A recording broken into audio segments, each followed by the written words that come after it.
माझं नाव प्रगती प्रमोद पिंपळे. मी राहणारी मासवणची. मी गाडीवरून पडले गुरुवारी दुपारून. त्यानंतर इथे संध्याकाळी ॲडमिट झाली. त्यावेळेला माझ्या हाताला खूप वेदना व्हायच्या. माझ्या हाताला फ्रॅक्चर झालेलं,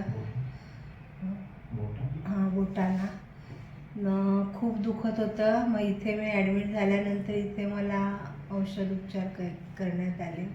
त्यानंतर शनिवारी माझ्या हाताचं ऑपरेशन झालं.